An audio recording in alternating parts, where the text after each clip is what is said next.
So basically 3 तरह के anime fans होते हैं। पहले वो होते हैं जिन्होंने अभी अभी एनीमे देखना स्टार्ट किया है और उन्हें पता नहीं होता है कि कोई मांगा नाम की चीज़ भी है।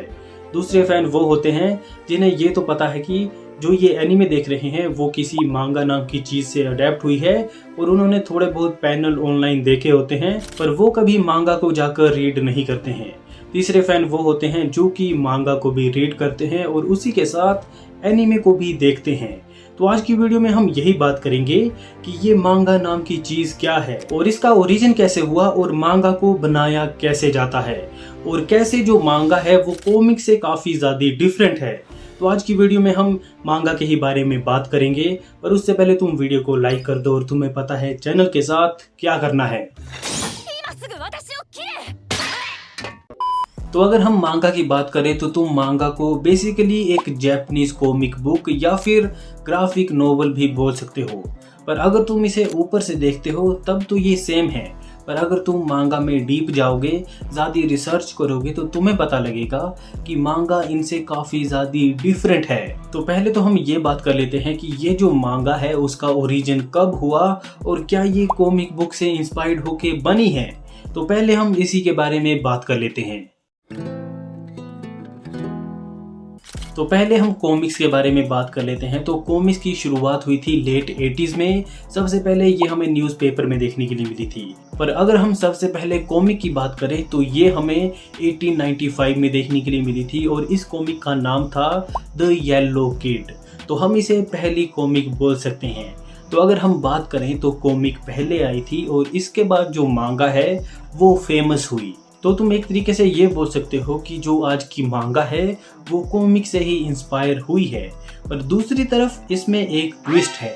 अगर हम हिस्टोरिकल बात करें तो जो मांगा है वो जापानीज हिस्ट्री में काफ़ी पहले से है। तो अगर हमें मांगा की हिस्ट्री के बारे में जानना है तो हमें 100 ऑफ ईयर पीछे जाना पड़ेगा, 12th सेंचुरी में।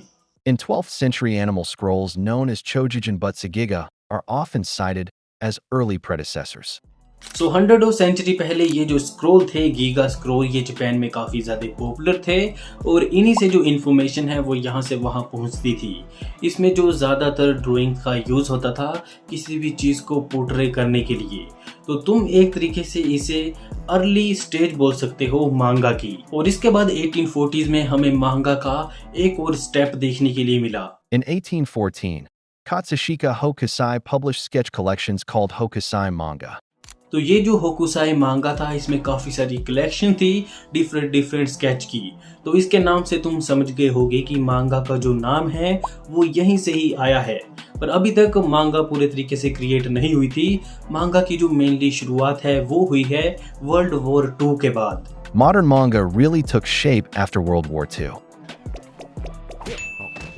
सो आई डोंट थिंक कि मुझे तुम्हें ये बताने की ज़रूरत है कि वर्ल्ड वॉर 2 में जापान के साथ क्या हुआ। तो 2 एटॉमिक बॉम्ब के बाद जापान की जो इकोनॉमी थी वो काफ़ी तेज़ी से बढ़ी। जहाँ पर दूसरी कंट्री यहाँ पे ख़त्म हो जाती, जापान पूरे तरीके से चेंज हो गई। उसकी जो इकोनॉमी थी वो काफ़ी तेज़ी से बढ़ी और इसके बाद मांगा इवॉल्व हुई।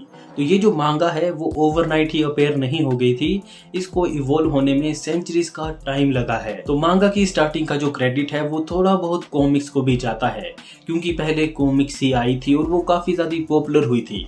ये जो इन्फ्लुएंस था वो जापान के ऊपर भी आया और उन्होंने अपनी जो रूट्स थी, जो कल्चर था, वहीं से और चीज़ें ली और ये जो मांगा है उसको क्रिएट किया। तो अब हम जो पहली मांगा है उसके बारे में बात कर लेते हैं, जिसे हम ऑफिशियली फर्स्ट मांगा भी बोल सकते हैं।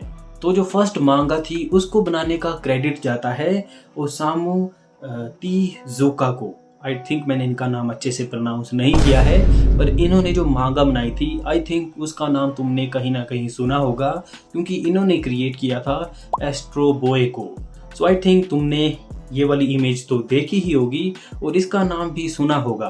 और जो फर्स्ट एनीमे है वो भी एस्ट्रो बॉय को ही माना जाता है, जिसे हम क्लियरली फर्स्ट एनीमे बोल सकते हैं। और इन्हीं के वर्क को देखकर बाकी के जो लोग थे वो इन्फ्लुएंस्ड हुए अपनी मांगा बनाने के लिए, और इसी रीज़न की वजह से इन्हें गॉड ऑफ मांगा भी बोला जाता है। तो तुम इन्हें पहले ऑथर समझ सकते हो जिन्होंने मांगा को क्रिएट किया था। तो हम इस बात को डिनाई नहीं कर सकते कि जो मांगा है वो कॉमिक से भी इंस्पायर्ड हुई है, पर इन दोनों के बीच में काफ़ी सारे डिफरेंस भी हैं। जैसे कि जो कॉमिक है वो मोस्टली हमें कलर में देखने के लिए मिलती है और इसका स्टाइल भी डिफरेंट होता है। वहीं दूसरी तरफ जो मांगा है वो 99% ब्लैक एंड वाइट ही होती है। और आर्ट की मैं बात करूं तो जो मांगा की आर्ट है वो ज़्यादा कॉम्प्लेक्स है कॉमिक से। और एक और चीज़ जो कि मांगा और कॉमिक को एक दूसरे से अलग करती है वो है इसको पढ़ने का तरीका। तो जो कॉमिक है उसे यूजुअली लेफ़्ट से राइट पढ़ा जाता है, जो कि हर जगह पे सेम ही होता है। वहीं दूसरी तरफ जो मांगा है उसे बिल्कुल उल्टे तरीके से पढ़ा जाता है, मतलब राइट से लेफ़्ट की तरफ। तो अगर तुमने शुरुआत में मांगा पढ़ना स्टार्ट की होगी तो तुम्हें भी अजीब लगा होगा, क्योंकि तुम्हारा दिमाग प्रोसेस नहीं कर पाता है कि तुम यहाँ से यहाँ पढ़ो, क्योंकि हमने बचपन से ही हर चीज़ को लेफ़्ट से राइट पढ़ा है। तो ये थोड़ा सा, और यहाँ पे अब मैं ही कंफ्यूज हो गया कि लेफ़्ट से राइट या फिर राइट से लेफ़्ट। तो तुम समझ गए होगे कि मांगा को उल्टे तरीके से पढ़ा जाता है। ये भी एक काफ़ी बड़ा डिफरेंस है इन दोनों के बीच में। और एक जो सबसे बड़ा डिफरेंस है इन दोनों के बीच में वो है कि जो कॉमिक है वो ज़्यादातर कंपनीज ओन करती हैं और उनके डिफरेंट ऑथर हो सकते हैं। और काफ़ी सारे एग्जांपल हैं इसके, चाहे तुम डीसी मार्वल की कॉमिक ले लो या फिर और कोई भी कॉमिक ले लो। और वहीं दूसरी तरफ जो मानवा है उसका बस एक क्रिएटर होता है जो कि अपनी स्टोरी लिखता है, उसे ड्रॉ करता है, उसी के साथ उसके असिस्टेंट भी होते हैं, पर मेन स्टोरी उन्हीं की ही होती है। और दूसरी तरफ जो कॉमिक है वो ज़्यादातर कंपनीज की ही होती है। और इसी रीज़न की वजह से जो इस टाइम पे मांगा इंडस्ट्री है वो कॉमिक इंडस्ट्री को डोमिनेट कर रही है, क्योंकि एक ऑथर है वो ज़्यादा अटैच हो पाता है ऑडियंस से। दूसरी तरफ जो कंपनीज हैं वो स्टोरी को चेंज करती रहती हैं, अलग ऑथर आ जाएंगे तो फैंस जो हैं वो एक ऑथर को प्रेफर करते हैं। और इसी रीज़न की वजह से जो वन पीस है उसने सरपास कर लिया है सुपरमैन की कॉमिक को, जो कि काफ़ी टाइम से चली हुई है और वन पीस थोड़े टाइम पहले ही आई थी। तो इसके बाद ये क्वेश्चन बनता है कि ये जो मांगा है वो तुम्हारे तक पहुंचती कैसी है। तो एक जो ऑथर है सबसे पहले अपना जो वर्क है उसे क्रिएट करता है एक शॉर्ट ड्राफ्ट जैसा। इसके बाद ये जो है वो कंपनीज के साथ शेयर करता है। अगर उन्हें इनका जो प्रोजेक्ट है वो अच्छा लगता है तो उसे वो weekly shonen jump, monthly shonen jump या फिर जो गीगा है उसमें भी डाल सकते हैं। अगर तुम वीकली में जाते हो तो तुम्हें हर हफ्ते एक मांगा का चैप्टर इन कंपनीज को देना पड़ेगा। ऐसा नहीं है कि तुम्हें कंपनीज के पास ही जाना पड़ेगा, तुम अपना वर्क खुद भी कर सकते हो, पर ये काफ़ी ज़्यादा एक्सपेंसिव होगा और तुम्हारी प्रमोशन भी कौन करेगा। तो इस टाइम पे जो मांगा है वो भी काफ़ी ज़्यादा कंपनी ड्रिवन बन चुकी है, जो कि मांगा के जो ऑथर हैं उनको फोर्स करती है सीरीज़ को ज़्यादा से ज़्यादा लंबा खींचने के लिए। पर अभी भी ये जो वेस्टर्न वाली कॉमिक्स हैं वहाँ तक नहीं पहुँची है, क्योंकि वहाँ पर पूरा का पूरा जो राइट्स है वो कंपनीज का ही होता है। पर यहाँ पर अभी भी जो मेन राइट है वो ऑथर्स के पास ही है। तो ये जो हैं वो मांगा को ड्रॉ करते हैं, अपनी स्टोरी को क्रिएट करते हैं और ये जो पब्लिशिंग हाउस हैं वो इन्हें आगे शेयर करते हैं। तो मांगा तुम्हें डिजिटल फॉर्म में भी देखने के लिए मिल जाती है और फिज़िकल फॉर्म में भी। तो फिज़िकल फॉर्म डिजिटल के थोड़े टाइम बाद आता है, क्योंकि प्रिंट करने में टाइम लगता है। और फिज़िकल फॉर्म में भी तुम्हें मैगज़ीन देखने के लिए मिल जाएगी जिसमें एक चैप्टर होगा, और वॉल्यूम भी देखने के लिए मिल जाएगी जिसमें काफ़ी सारे चैप्टर होते हैं और काफ़ी सारे फैंस इन्हें कलेक्ट भी करते हैं। कभी हम भी करेंगे, यहाँ पर लगाएंगे, आई होप सो। और मांगा में तुम्हें लगभग हर एक जॉनरा देखने के लिए मिल जाएगा, चाहे वो action, sci-fi, romance, horror, comedy हो या फिर कुछ ऐसे भी हैं जो कि बस एनिमे और मांगा में ही हैं, जैसे कि शोनन, शिनन, इसेकाई।